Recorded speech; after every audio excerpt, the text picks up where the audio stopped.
So final na ba ang guest list? Wala na ba tayong nakalimutan? Dapat makarating ang ate Samante mong taga-ate muna.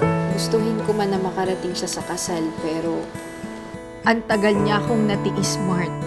5 years. Palagay mo, ready na kaya sila makipag-ayos sa akin?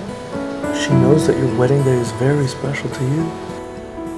Si Ate Christine nga, parang lumayo na rin ang loob sa akin. Ano, pupunta ba tayo? Di ko alam.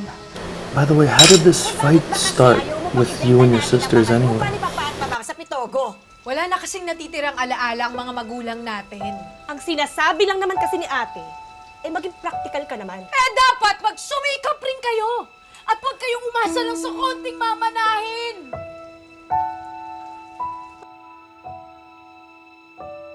Naalala mo yung pumunta tayo sa cacao farm sa Gumaka? Oo naman. Bago lang tayo nun. Pero, nung lumipat na tayo sa Owansworth Farm, Lahat tayo natahimik. Lahat tayo na-amaze sa ganda ng lugar. At dito mo unang nabanggit ang tungkol sa kasal. At sa Unisan, Kalilayan Cove ka nag-propose. The happiest night of my life was when you said yes to me and the beauty of Agdangan as our witness. Dito kami sa Quezon nag-umpisa. Dito kami ganap na liligayan.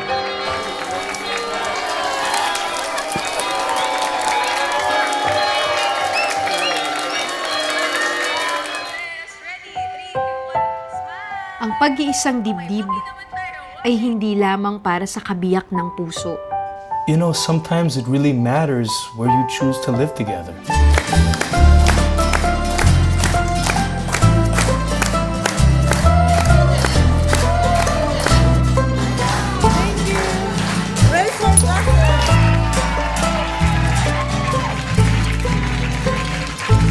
Quezon is not just a tourist spot. We have plenty of agricultural farms and agribusinesses. Farms, fields of trees, nature everywhere. Naalala ko pa nung mga daliginding pa lang kami. Madalas kaming mamasyal sa Cagbalete sa Mauban. Sayang talaga. Kung kailan kami tumanda, saka pa kami nagkasira-sira. here in Quezon, the land seems to be kissed by the sun and blessed by God. Mataba ang lupa. Maghagis ka lang ng buto, sigurado ang tubo. Basta alagaan mo lang. Pihadong yayabong.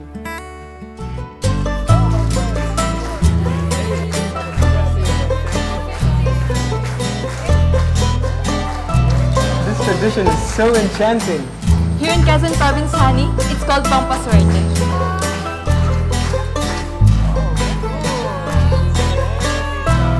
Handa na ba ang lahat ng mahalikan? Sino ba para makumpleto ang 50,000? Ayan! Para sa pagsisimula ng kanilang pamilya. 1, 2, 3!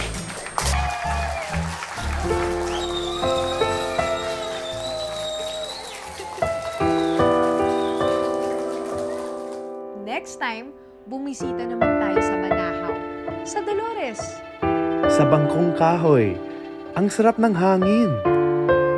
Naalala mo nung mamasyal tayo sa Lukong Valley? Heaven. Tama ba ang desisyong dumito na tayo sa Quezon? The happiest night of my life was when you said yes to me.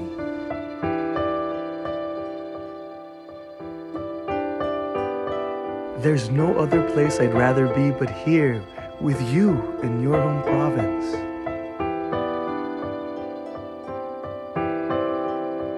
Mas magiging kumpleto sana ang kaligayahan ko kung nandito ang mga kapatid ko.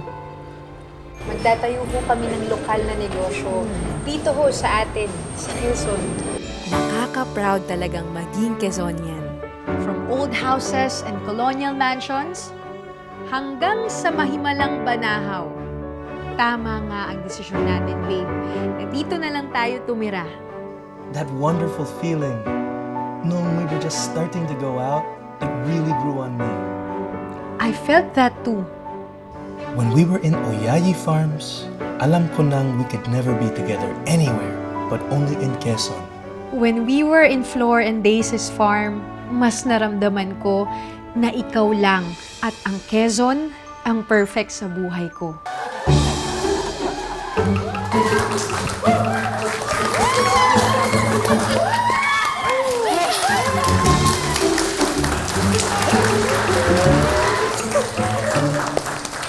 When we were in Habiling Farms, dun mas lumakas ang loob ko. Iba rin kasi ang innate charms ng habilin. Nature at its purest. Parang ikaw. Kaya pala, nag-kiss ka sa akin bigla-bigla nung nasa Yumi's farm naman tayo.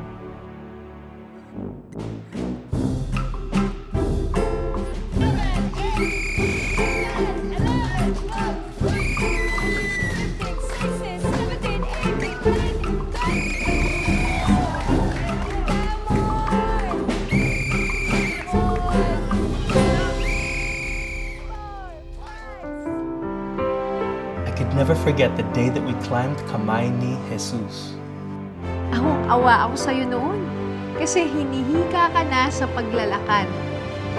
You really took care of me, babe. And you even took me to your relatives' agri-farms. Na-inspire mo ko, umpisa pa lang. Mahilig ka sa nature, sa farming, kaya sinama kita doon. Masagana at masaya talaga na ikasal dito sa Quezon Province. Babe.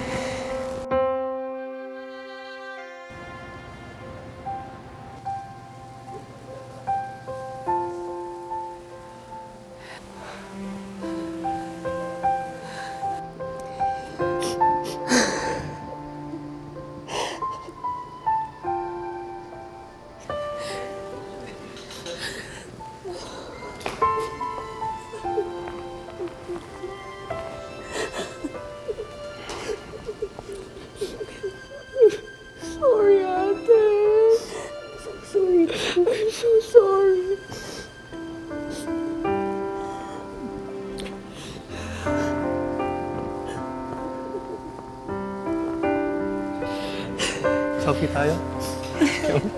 It's okay?